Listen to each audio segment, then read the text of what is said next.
파손 사고가 자주 일어나는 아주 위험한 해안에 참으로 볼품없는 조그만 인명구조대가 있었습니다. 해안이 위험하다 보니까 거기를 모르고 지나가던 배가 혹은 고깃배가 자꾸자꾸 뒤집어지고 말았고, 그 해안에서는 여러 사람이 물에 빠져 죽을 위기에 처했지만 비록 볼품없고 비록 오두막 한 채밖에 없고 비록 보트 한 대밖에 없던 이 인명구조대였지만 이 구조대를 통해서 거의 모든 사람들이 구조함을 받았습니다. 그들은 자신을 돌보지 않고 밤낮으로 나아가서 조난당하여 배가 뒤집혀 빠진 사람만 있으면은 목숨을 걸고 빠진 사람을 건져내는, 비록 작지만 참으로 훌륭한 구조대였습니다. 많은 생명들이 이 작은 구조대에 의해서 구조되었고, 그래서 이 인명구조대는 유명해지기 시작했습니다. 구조받은 사람들, 또 이 구조대에 대한 소식을 들은 사람들 등등 먼 곳에 있는, 가까운 곳에 있는 사람들이 이 구조대와 관계를 맺고 싶다, 이 구조대와 협력하고 싶다, 이런 마음을 갖게 되었고, 고로 이 구조대를 돕기 위해서 시간을 내서 온 사람들, 물질과 재물과 여러 가지 것들을 드리는 사람들이 생겨나기 시작했습니다. 그러다 보니까 이 구조대는 새로운 보트를 몇 척도 구입했고 구조원들도 모집하여 맨 처음 작은 구조대는 점점 커지기 시작했습니다. 어느 날 새롭게 인명구조대에 가입한 회원들 중 몇몇이 지금껏 사용하던 자그마한 오두막 구조대 건물이 너무나 볼품없다, 시설도 형편없다, 이래가지고는 바다에서 막 건져낸 사람들을 마음껏 도울 수도 없다 하면서 불만을 토로하기 시작했습니다. 그렇습니다. 그들은 구조대의 건물이 바다로부터 구조된 사람들의 피난처가 되기 위해서는 더 넓어야 됐고, 더 깨끗해야 됐고, 더 커야 됐고, 더 많은 시설을 갖춰야 됐고, 고로 지금의 오두막집 갖고는 안 된다 라고 불평하기 시작했습니다. 많은 돕는 사람들이 생겨났기에 그들은 기존의 시설을 드디어 허물고 큰 구조센터를 만들게 되었습니다. 많은 방들이 생겨났고 여러 사람들의 교제가 가능한 넓은 홀도 만들었으며, 그리고 그 안에는 훌륭한 가구들과 이 사람 저 사람들이 보내준 침대 그리고 기구들로 채웠습니다. 넓은 레스토랑도 만들었고 좋은 음악을 들을 수 있는 곳도 만들었으며 맛있는 차를 마실 수 있는 곳도 만들었습니다. 깨끗하고 넓어진 센터에 이곳저곳에서 많은 사람들이 모여들었습니다. 그리고 그들은 그곳에서 세상의 즐거움을 얻었습니다. 자, 이렇게 구조대가 나날이 커지다 보니 이제 회원들은 인명을 구조하러 바다에 나가는 일에 서서히 관심을 가지지 않게 되었습니다. 결국 전담할 구조원들을 새로 채용할 수밖에 없었습니다. 구조대는 커졌고 시설들은 많아졌으며 그것을 관리하기에도 시간이 빡빡했고, 인명을 구조하러 온 사람보다도 그 구조대를 찾아온 사람들을 맞이하기에 그들을 즐겁게 하는데 여념이 없었습니다. 결국 어느 날 센터에 속한 회원들 사이에 큰 싸움이 생겼습니다. 한쪽에서는 센터에서 하고 있는 인명구조 활동이 지금 이 센터의 운영을 크게 방해한다, 한참 즐겁게 이 센터에서 즐거움을 가지고 있는데 이제 죽어가는 구조대원을 통해서 죽어가는 사람이 막 실려오고 번잡해지니 이 센터를 운영하는데 더 이상 구조 활동은 멈춰야 한다 라는 쪽과, 또 한쪽에서는 구조 활동이야말로 이 센터의 가장 중요한 목적이며 이 센터가 세워진 가장 중요한 이유이니 구조 활동을 더 활발하게 해야 된다 라는 주장이 막 펼쳐져요. 여러분은 어느 쪽이십니까? 예. 몇 달이 되도록 의논을 나눴지만은 결론은 나지 않았고 결국 회원들에 의해서 투표로 결정하자. 드디어 회의로 투표하는 날이 되었습니다. 어떤 결과가 나왔을까요? 그렇습니다. 이 구조대는 더 이상 인명구조를 하지 않기로 결정했습니다. 지금도 그 바다에서는 많은 사람들이 빠져 죽어가고 있습니다. 그러나 더 이상 그들을 구조하는 구조대는 그 바다에는 없었습니다. 여러분에게 소개한 이 이야기는 테오도르 비델이라고 하는 한 신학자가 현대 교회의 실상을 적나라하게 비판한 이야기입니다. 그렇습니다. 교회가 본래의 사명을 잃어버릴 때야 세상 사람들에게 기쁨을 줄지는 모르지만 본래 교회의 목적과 이유를 상실하고 만다라는 이야기입니다. 맨 앞으로 돌아가서 여러분에게 묻습니다. 여러분은 어떤 교회가 가장 이상적인 교회라고 생각하십니까? 오늘날 여러 교회들의 이름이 있습니다. 풍성한 교회, 기쁨을 주는 교회, 지체들에게 행복을 주는 교회, 평안한 교회, 여러 교회들이 많지요. 여러분, 이러한 교회들이 가장 이상적인 교회이며 이 땅에 점점 늘어나가야 될 교회입니까? 그렇지 않지요. 여러분도 잘 알다시피 교회의 주인은 목사도 아니고 교회의 주인은 교회의 중직자들도 아니며 신자들도 아닙니다. 성경은 분명 교회의 주인은 하나님이시고 예수님이라 했습니다. 고로 인간에게 기쁨을 주는 교회, 인간에게 즐거움을 주는 교회, 인간에게 행복함을 주는 교회는 결코 이상적인 교회는 아닙니다. 교회가 교회다운 것은 오늘도 찬양대원들이 찬양하는 이런 교회가 되게 하소서. 교회가 교회다운 교회는 교회의 주인이신 하나님이 기뻐하는 교회인 줄로 믿습니다. 오늘 본문에 한 교회가 등장합니다. 여러분이 잘 아는 최초로 세워진 예루살렘에 있는 예루살렘 교회였습니다. 이 교회가 어떻게 세워졌습니까? 예수님께서 왕이 되실 줄 알았는데 그만 십자가에 처참히 죽고 돌아가시고 말았습니다. 그것으로 끝나는 줄 알았는데 3일 후에 예수님은 약속대로 부활했습니다. 야, 죽었다 살아나시기까지 하셨으니 정말로 우리의 왕이 되시겠다 했지만 예수님은 말씀합니다. 내가 너에게 떠나는 것이 유익이다. 내가 떠나야만이 너희를 도울 성령이 너에게 임한다. 내가 가서 할 일이 있다. 너희를 위하여 아름다운 하늘나라에 너희들이 거할 처소를 준비할 거야. 그 처소를 준비하면 내가 너희를 다시 데리러 올 것이다. 그러니 예루살렘을 떠나지 말고 내가 약속한 너희의 마음에 임해서 너희에게 믿음을 주고 신앙생활 성령이 올 때까지 기다리라 라고 했습니다.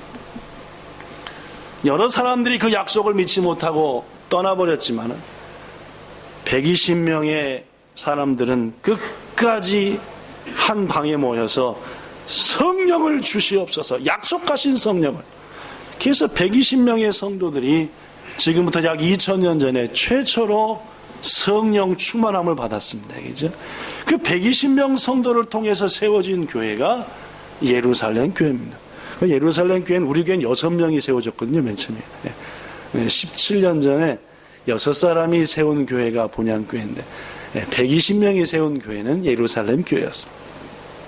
이 교회는 사도행전 2장과 3장의 예루살렘 교회의 모습이 나타나는데 무엇보다도 배움이 있는 교회였습니다. 뭘 배웠습니까? 사도들을 통해서 예수님에 대해서, 하나님에 대해서, 우리가 뭘 믿는가에 대해서, 우리 그리스도인은 누구인가에 대해서 배웠어요. 이 배움에 대해서 120명의 성도들이 얼마나 기쁘고 즐거웠던지 성경에 보면 이들은 매일같이 교회에 모였다라고 모여 조금이라도 더 말씀을 듣기 위해서 이들이 모여 말씀만 배운 것이 아닙니다. 성경에 보면은 그들은 날마다 모여 기도했고 거룩한 교제를 했으며 그러한 가운데 그들에게 기적과 이사가 나타났고 이적과 기사가 나타났고 세상 사람들이 그 교회를 두려워했습니다. 이야, 저 교회는 놀라운 일이 일어난다. 무엇보다도 사탄 마귀가 두려워하는 교회였어. 이들에게는 사랑이 있었고 찬송이 있었고 봉사가 있었고 예루살렘 교회야말로 하나님이 기뻐하시는 인정하는 교회였습니다. 그런데 여러분, 지금 이런 교회가 세상에 얼마나 있습니까? 오늘날 세상에 있는 교회들이 성경에 있는 예루살렘 교회에 갔느냐라는 말입니다.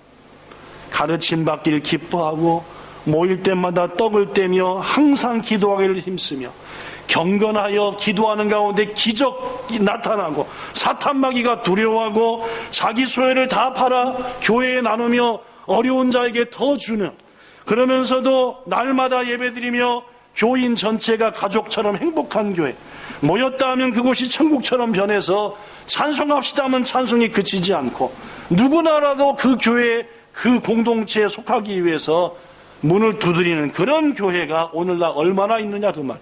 안타깝게도 이러한 교회는 점점 찾아보기 어렵게 되었다는 말이에요. 마치 아까 소개했던 인명구조대가 없어져 버리고 만 것처럼 말입니다. 여러분, 세상이 복잡한 것 같아도 정리해 보면은 두 가지 세상입니다. 하나는 남의 것을 빼앗는 세상, 또 하나는 어떻게든지 내 것을 좀이라도 있으면 주는 세상. 사람도 둘입니다. 어떻게든지 남의 것을 뺏어 먹으려고 하는 사람, 남의 것을 내 것으로 만드는 사람이 있고, 이 세상에는 어떻게 하든지 나의 작은 것이라도 남한테 주고 싶은 사람이 있어요. 이것은 교회도 마찬가지입니다. 예루살렘 교회는 어떤 교회였느냐? 나눠주고 베풀고 섬기는 교회였다라는 말입니다. 그러다 보니까 본문 47절, 이 예루살렘 교회, 하나님이 기뻐하시는 교회 어떻게 하셨느냐? 47절 후반절 스크린 보고 읽어볼까요? 주께서, 시작. 주께서, 여기 아니네, 그죠? 네. 제가 지금 막 설교 원고를 앞에 갔다 저 뒤에 갔다 막 하니까 아마 스크린 쏘는 분이 막 정신이 하나도 없을 겁니다. 지금. 본문 47절 시작. 주께서 구원받는 사람을 날마다 더하게 하시리라. 성도 여러분, 분명합니다. 교회의 부흥은요, 세상 방법으로 우리가 뭔 행사를 하고 우리가 뭐 교회 청소 깨끗하게 하고 떼서 오는 것이 아니라 그 교회가 교회다울 때 하나님이 이루어 주시는 것이다 라는 겁니다. 교회의 참된 부흥은 우리의 노력과 애씀으로 되는 것이 아니라 그 교회가 교회다운 교회가 될 때 주님이 구원받는 사람을 날마다 그 교회에 더하게 하신다. 이것이 오늘 제가 여러분에게 말씀하고자 하는 핵심입니다. 자, 그렇다면 여러분, 저는 지금 여러분들에게 어떤 교회가 교회다운 교회인가? 그 교회는 교회 주인이신 하나님이 기뻐하는 교회다. 오늘날들의 교회는 그러한 모습으로부터 벗어나고 있다. 이런 얘기까지 했습니다. 그렇죠? 그러니까 오늘날 교회가 세상으로부터 욕먹지요. 당연한 거 아닙니까? 여러분과 저가 세상에서 그 모양으로 사는데 교회가 욕 안 먹기를 바라는 게 우습지 않겠습니까? 그렇죠? 일주일에 한 번씩 교회 딱딱 땡기고 새벽 기도하고 11조까지 드리는 여러분과 저가 세상에서 교인답게 안 사니까 당연히 교회가 욕먹죠. 아니면 당연한 거 아닙니까? 그러면은 예루살렘 교회는 도대체 어떤 교회였느냐? 세 가지만 소개하겠습니다. 고로 저도 17주년을 맞이한 우리 본향교회가 이런 교회가 돼야 되지 않겠냐? 그래서 오늘 제목이 이런 교회가 돼야 됩니다 라는 제목이었습니다. 첫 번째, 예루살렘 교회는 무엇보다도 예배하는 교회였습니다. 그것도 온전히요. 본문 42절에 보면은 그들이 사도의 가르침을 받았다. 본문 46절에도 날마다 마음을 같이하여 성전에 모이기를 힘썼다. 이들이 가장 먼저 교회에 모인 이유는 사도의 가르침을 받기 위함이었습니다. 아까도 얘기했지만 사도의 가르침은 뭐였습니까? 말씀 공부였습니다.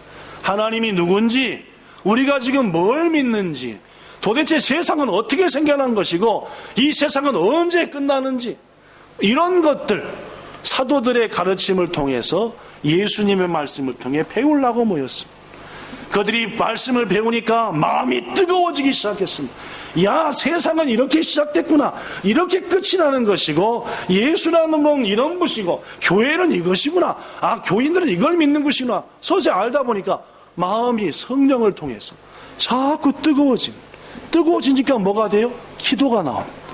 마음이 뜨거워지니까 찬송이 배우고 싶어요. 맨 처음에는 찬송의 곡조가 좋더니 나중에는 찬송의 가사가 막 마음에 씹힙니다.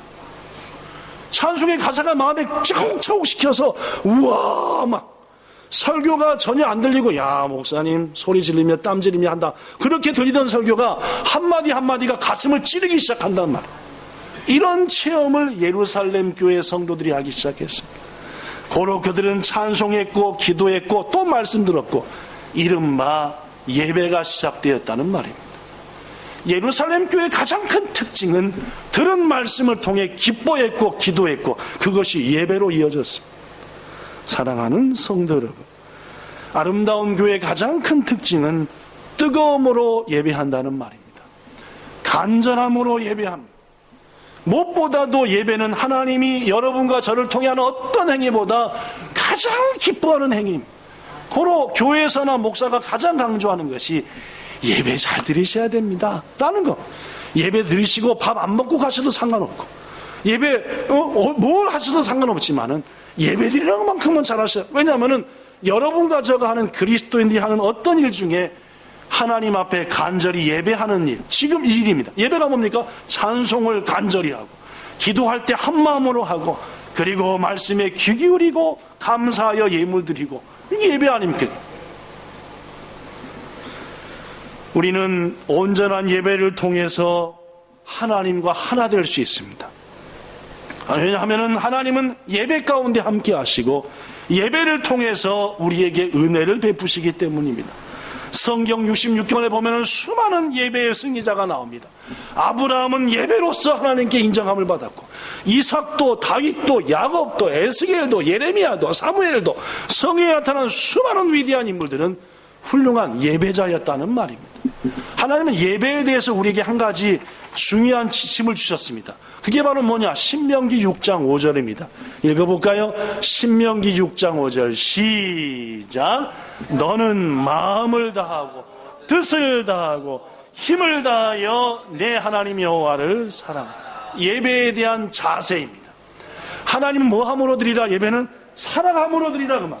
맨 처음에는 물론 하나님을 사랑할 수 없습니다. 누군지도 모르니까. 그러나 서서히 그분이 독생자를 죽이셨다는 것을, 여러분과 저에게 영원한 천국을 주셨다는 것을 성경을 통해 하나님이 누군가를 알게 되면 서서히 사랑하게 됩니다. 이게 신앙의 시작이죠. 그 하나님께서 예배는 사랑함으로 드리되 세 가지 자세가 있습니다. 첫째, 뭘 다하라? 마음은 히브리어로 따라하십시오. 레밥입니다. 레밥이라는 것은 뭐냐? 인격에는 세 가지가 있어요. 지정의입니다. 우리 인간에게는 인격이 있잖아요, 그죠? 인격. 해피한테는 인격 없습니다, 그죠? 본능밖에 본능. 주인이 이쁜 얼굴 하면 꼬랑지 잘난 사람을 치고, 근데 우리에게는 인격이 있습니다. 인격은 다시 셋으로 되죠. 첫 번째는 뭡니까? 지성적인 지. 두 번째는 뭡니까? 감정입니다. 세 번째는 뭡니까? 의지지요. 이걸 합쳐서 말이죠. 지정의라고 합니다. 우리 도덕 시간에 배운 겁니다. 그죠? 네. 마음을 다하라라고 하는 레밥이고, 이 레밥이라고 하는 것은 지정의, 즉 인격을 총동원한 내적인 본질. 네 인격, 즉 네 지식과 네 감정과 네 의지를 총동원하여 요시 하나님께 찬양을 뜨겁게 드리자. 요시 귀를 기울이자. 내 모든 지식과 의지와 감정을 총동원하여 예배에 집중하자. 여러분, 이렇게 1시간 예배 드리면 어떻게 하겠습니까? 예배 드리고 나면 어떻게 하세요? 이렇게 될까요, 안 될까요? 되지요. 힘드니까. 예. 그 군대에서 맨 처음에 들어가면은 차렷 열중시험부터 시킵니다. 그죠? 근데 이 차렷이라는 건 부동자세라고 하는, 움직이지 않는 자세. 차렷을 딱 정식으로 해가지고 고개 딱 당기고 엉덩이 딱 집어넣고 배 쭉 집어넣고 뜨 하고 서 있으면 어떻게 해요? 그렇게 건장한 군인들도 10분쯤 지나면 어떻게 해요? 하나씩 쓰러집니다. 저기서 뻑, 저기서 뻑, 저기서 뻑 쓰러지는 거예요. 왜? 힘드니까요. 저도요, 저는 4월 1일 날 입대를 했습니다. 공군으로. 시험 봐서 들어가서 입대했는데, 이야, 4월 달인데 이렇게 더운지. 딱 서는데요, 여기저기 팍팍 쓰러지는데, 저도 갑자기 팽 도는 거였어요. 이게 쓰러지기 전에 한번, 쓰러지기 직전에 팽 돌고 들어가요. 팽 돌아서 쓰러지진 않는데, 열중시어 하더라고요. 이야, 이때 한 5초만 더 그 차례를 했으면은, 저도 이렇게 넘어가는 건데, 힘듭니다, 여러분. 여러분과 저가 온 인격을 총동원하여 하나님 앞에 예배드린다. 찬송할 때 1절부터 4절까지 힘껏 한다. 뭐 이따가 찬송 끝나고 설교 끝나고 헌금이지, 그죠? 그때 찬송할 때 1절부터 마지막 절까지 최고의 음성을 한번 찬송해 보십시오. 4절, 5절짜리다 이번 거. 막 목이 잠기기 시작하실 것이고, 여기에 핏대가 서기 시작하실 것이고, 그렇다. 그러나 하나님은 예배를 드릴 때 그렇게 하라 라고 말씀하시죠. 뜻을 다하여 라고 하는 뜻은 히브리어 따라하시오 네페쉬, 영혼을 의미하는 말이에요. 영혼, 내 영혼, 즉 네 인격과 네 모든 영혼과. 세 번째 힘은 메오드, 시작, 인간이 가진 육체와 정신으로 모든 동원할 수 있는 힘입니다. 네가 낼 수 있는 모든 힘을, 즉 네 인격을 총동원하고 네 영혼을 총동원하고 네가 낼 수 있는 모든 힘을 총동원하여 하나님을 사랑함으로 예배하라. 그 예배가 쉽나요, 어렵나요? 결코 쉽지 않습니다. 이런 자세로 예배하라는 말입니다. 애 쳐다보고 웃고 뒤에 적당히 앉아가지고 피할 생각하고 뭐 이런 게 아니라 딱 자세를 바르게 하고 말씀에 집중하고, 찬송할 때는 열심히 하고, 기도할 때는 오늘 구현아 집사가 기도할 때 교회를 위해서 기도했는데 그래 저도 같은 마음이다 하면서 아멘 하면서 기도하고, 내가 찬양할 때 이런 교회가 되게 할 때 그래 우리 그렇게 교회 돼 이런 마음으로 동참하고, 이게 살아있는 예배고 온전한 예배이며, 예루살렘 교회는 그런 예배를 드렸습니다. 전 17전이나 된 우리 교회 17살쯤 먹었으면 이제 좀 뭐 알 나이 아닙니까? 그렇죠? 이런 교회가 돼야 할 줄로 믿습니다. 예배를 온 마음으로 드리는 예배 말입니다. 그러할 때 하나님은 우리 교회에 구원받는 사람이 날마다 늘어나게 하실 줄로 믿습니다. 두 번째, 예루살렘 교회는 섬기는 교회였습니다. 성경은 읽지 않고 넘어갑니다. 저는 섬김에 대해서 지난 야외 예배 때 조금 말씀드렸습니다. 예수께서 말씀했지요. 내가 이 땅에 온 것은 섬김을 받으러 온 게 아니라 섬기러 왔다라고 말. 예수님이 십자가를 지시기 바로 전날 밤, 자신이 십자가를 지려고 마음 먹으셨으니까, 그 이유는 여러분과 저 죄의 문제를 해결할 방법이 그거밖에 없었기 때문이었습니다. 제자들에게 마지막 교훈을 줬지요. 어떻게 했습니까? 제자들의 발을 씻겼습니다. 내가 주와 선생으로서 너희의 발을 씻겼으니 너희도 서로 발을 씻기는 자가 되어라. 내가 너희에게 그렇게 하도록 미리 본을 보인 것이다. 이게 예수님이 하신 요한복음 13장 14, 15절에 기록된 말씀입니다. 더구나 저는 지난 야외배 때 예수님이 사도 바울을 통해 하신 섬김의 예를 말씀드렸습니다. 뭐였습니까? 누구든지 누구의 유익을 구하지 말고, 여기 써있잖아요. 누구의 유익을 구하지 말고 누구의 유익을 구하라? 남의 유익을 구하라. 이게 뭐다? 참된 섬김이다 했습니다. 여러분, 그리스도인, 교회는 섬겨야 됩니다. 교회가 서로 지가 대접받으려고 하니까 목사는 목사대로, 장로는 장로대로, 권사 집사는 집사대로 목에다가 핏대를 세우는 거 아닙니까? 그런 교회에 어찌 구원받은 백성이 나타날 리가 있겠습니까? 여러분? 새로운 성도들이 그런 교회에 와서 뭘 보고 교회 다니고 싶은 마음이 있겠습니까? 그 교회 갔더니 세상과 다르게 뭐 하더라? 섬기더라. 나이 든 사람, 목사, 집사, 어린아이 할 것 없이 서로의 모습을 먼저 위하더라. 어저께 교회 설이 17주년을 한 주간 앞두고 1차 대청소가 있었습니다. 요거 지난 주간에 여러분 밑에 깔려있는 카페트 170장쯤 빨았습니다. 세 그룹이. 먼저 제가 사모님이랑 한 50장 빨고, 또 그 다음 그룹이 또 하고, 어저께는 우리 충렬 집사님 부부하고 현 집사 부부 4명이 9시 20분쯤 같은가 9시 10분쯤 같은가 또 와가지고 얼마나 시끄럽게 빨아대길래 저 주보 정리 맞으면 오늘 설교 이거 타이핑 마저 해야 되는데 시끄럽길래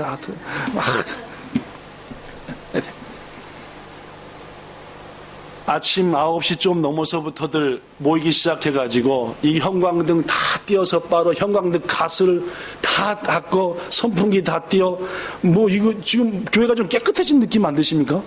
여기도 지금 여기도 새로 다 했는데 여기 이쪽도 전혀 모르시는 분도 계세요.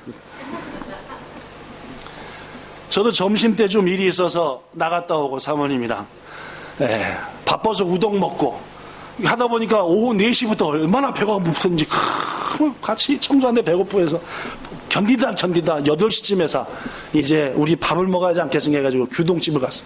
근데 몇 명이 안 오는 거겠죠. 아니 빨리 규동 먹고도 인형부터 연습해야 되고 할 일이 많은데 안 오고 해서 아니 사모님한테 전화해가지고 뭐하고 빨리 안 하고 빨리 빠서 먹어야지 다음 일도 하든지 할 텐데 이제 신경질을 파냈더니 사모님아, 아니 규동집에 한꺼번에 20-30명이 들이닥치면은 그 만들려면은 하고, 더구나 그 다음에 인형극 연습해야 되니까 인형극 할 팀 먼저 먹게 하고, 인형극 안 한 팀 나중에 먹으려고 해서 기다리고 있어요. 그 소리를 딱 듣고 제가 머리에 띵 왔어요. 저 사람들은 배고프고 백가죽이 창자 자국에 붙었을지 모르겠지만은 먼저 일하던 사람들 먼저 먹이라 그러고, 거기 곤대로 하면은 마치야 그 아저씨가 얼마나 막 파니크되겠어요. 그죠? 막 20-30명이 들이닥쳐놓고 막 기계 눌러대면 막 파니크돼서 하니까 나중에 와주고 먼저 먹을 사람 하고 자기는 나중에 이게 뭡니까? 나보다 남의 유익을 구하는, 아까 써진 거죠. 자기 유익을 구하지 말고 다른 사람 유익을 구하는 거 아니에요. 어떤 팀은 자기들도 힘든데 50장은 빨래니까 60장, 70장 갔다. 왜냐하면 다음 팀 할 사람들이 어려우니까 좀 더 빨아주고 좀 더 문질러주고 해야 되겠다. 이게 나의 유익이 아니라 남의 유익을 구하는 거 아니냐 그 말입니다. 교회에서도 마찬가지고 여러분의 가정과 직장에서도 마찬가지고 교인은 말입니다. 적어도 예수님을 닮아보겠다는 여러분과 저는 인생이 좀 달라져요. 어떻게 남의 거 뺏어 먹으려고 그러고 남의 것보다 먼저 차지하려고 그러고, 이게 그리스도인입니까? 성경 어딜 보십시오. 그렇게 하라고 돼 있는가? 네가 먼저 죽어라, 네가 먼저 낮아지라, 남부터 대접하라, 섬기라, 이렇게 안 하니까 교회가 비판을 받고 여러분과 저가 얼굴 못 들고 다니는 거 아니에요? 우린 들고 다니는 거겠죠. 귀중하신 여러분, 예루살렘 교회 섬기는 교회였습니다. 예루살렘 교회는 나보다도 남의 유익을 먼저 구하는 교회였고, 그게 그리스도인과 교회가 해야 될 일이고, 그런 교회에 하나님께서는 구원받을 자를 날마다 보내신다는 말입니다. 여러분, 우리 교회가 그런 교회가 되게 합시다. 우리가 뭘 잘하고 행사를 하고 초대를 해서 하는 게 아니라 우리 교회가 교회다워질수록 하나님은 우리 교회에 구원받을 자들을 보내셔서 우리를 보고 우리의 모습을 보고 예수님 따라가게 하신다는 말입니다. 그런 교회가 돼야 되지 않겠습니까, 여러분?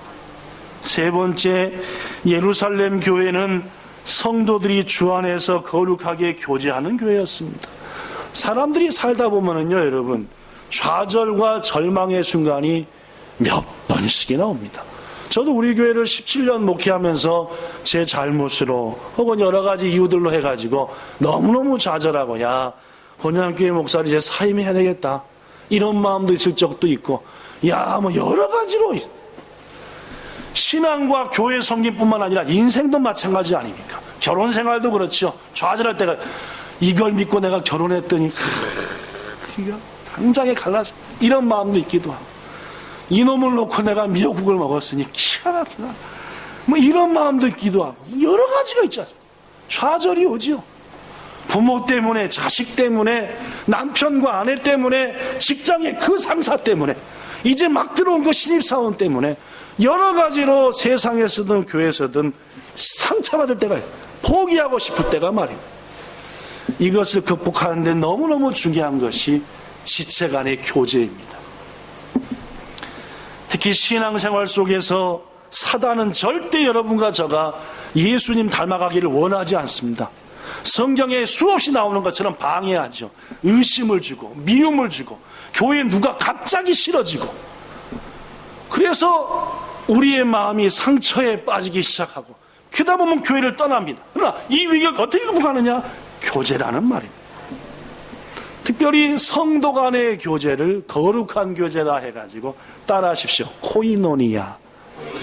성도 간의 교제를 코이노니아라고 합니다. 성도 간의 교제를 거룩한 교제다. 왜 거룩한 교제라고 하느냐? 그냥 교제가 아니라 하나님 안에서, 말씀 안에서 교제하니까 거룩한 교제다 해서 코이노니아라고 얘기합니다. 내가 지금 신앙생활 하다가 낙심해가지고 교회를 더 다녀야 되냐 말아야 되냐, 무엇보다 저것이 미운데 막 이런 마음이 들 때 교제가 이루어지면은, 아니 형제님 혹은 집사님, 솔직히 집사한테 얘기하는데 도저히 교회 못 다니겠어, 열받아갖고. 왜요? 들어보니까 그 사람이 뭘 얘기해? 실은 저도요 2년 전에요. 뭐 하는 거예요? 얘기하는 거예요. 서로 얘기함 속에서 뭘 느낍니까? 아, 이분도 나만치 힘들었구나. 아, 직장생활, 교회생활, 가정생활, 이야 힘든 거구나. 애 키우는 거 나만 열받는 게 아니네. 이렇게 하면서 뭘 받습니까? 위로를 받죠. 그렇습니다. 사람은 아무리 힘들어도 저 사람도 저런 힘듦이 있구나 하면 어떻게 해요? 아, 다 힘든 게 있는 거구나. 좀 더 참자. 이렇게 되는 거. 그렇지 않습니까? 사랑하는 성도 여러분, 교회가 교회되기 위해서 첫 번째, 예배가 충만. 둘째, 무엇보다도 섬겨야 됩니다. 그리고 세 번째, 서로 간에 교제가 있어요. 코이노니아가 있어요. 목사님, 내 믿음은 내 혼자 지킵니다. 주일 예배 딱 드리고 가서 나 맘대로 성경 읽고 하고 교제 안 해도 됩니다. 교제해봤자 열받지요. 아이고, 내 냄새나는 것 때문에 투성인데요. 그 신앙 절대 성장하지 못합니다. 요한복음 15장 포도나무 비유에서 예수님 하신 말씀이 뭡니까? 가지는 나무에 붙어 있어야 된다. 서로 영향을 주고 공급받는다. 에베소서 2장 19절부터 22절. 하나님께서 너희들이 거룩한 성전이 되기를 원한다. 하나님께서 너희 속에 거하기를 원하므로 하나님이 거하는 너희니 너희는 거룩한 성전. 너희 성전이 더 아름답게 지어지기 위해서는 서로가 교제하고 연합하고 서로가 믿음 안에서 할 때 더불어 성장한다. 함께 지어져 가느니라. 22절 마지막 절 부분입니다. 그렇습니다. 교회가 교회다워지기 위해서 무엇보다 중요한 것은 성도 간의 아름다운 교제입니다. 저는 우리 본향교회가 그런 교제 나누기 원합니다. 서로 밥도 먹기도 하고 서로 이런저런 스포츠도 하기도 하고 이 가족 저 가족에게 놀러 가기도 하고, 그것으로만 끝나면 그건 거룩한 교제가 아닙니다. 그 가운데 믿음의 얘기도 해보고 천국 얘기도 해보고 교회 얘기도 해보고 하나님 얘기도 해보고 궁금한 것도 얘기해보고, 이런 거룩한 교제를 이어갈 때 우리 교회는 아름다운 교회, 주님이 기대하시는 교회가 되고 우리 교회를 통해 많은 사람이 구원받게 될 줄로 믿습니다. 말씀 마칩니다. 오늘날 일부 교회는 더 이상 주님이 원하시는 교회가 아닌 인간들이 원하는 교회를 세우려고 합니다. 그 교회에 예수님이 계속 머물러 계실 리가 없습니다. 왜냐하면 그 교회는 더 이상 교회가 아니라 클럽이고 센터니까요. 17주년을 맞은 우리 본향교회를 하나님이 기뻐하는 교회가 되게 합시다. 그러기 위해 첫째, 영혼과 마음과 전 인격과 모든 힘을 다하는 온전한 예배를 오늘부터 한번 드려봅시다. 흩어지지 말고 1시간 동안, 아니 저는 좀 예배가 기니까 1시간 15분 동안 집중해보자고. 두 번째, 예수님처럼 철저히 나서서 섬김을 더 실천해봅시다. 내가 본향교회에서 그리고 세상에서 직장에서 어떤 섬김을 해볼까 섬겨보자 그 말입니다. 그리고 세 번째, 그리스도 안에서 교제를 풍성히 해갑시다.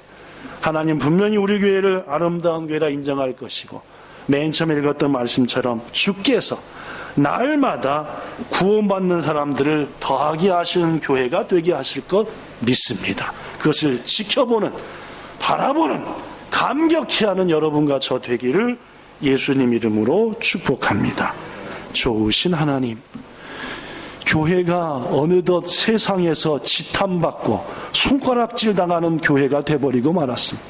왜 교회가 그렇게 되었습니까? 교회에 속한 목사, 재직, 성도가 이미 성경에 기록된 신앙인다운 모습을 잃어버렸기 때문입니다. 교회가 교회다움을 상실했기 때문입니다. 주님 17년 전에 이 땅에 본향이라 이름하여 교회 세우셨습니다. 주의 은혜로 지난 17년 동안 수없는 성도들이 눈물과 땀을 흘리며 교회다운 교회가 되기 위해서 헌신했습니다. 그들을 모두에게 복 주시옵소서.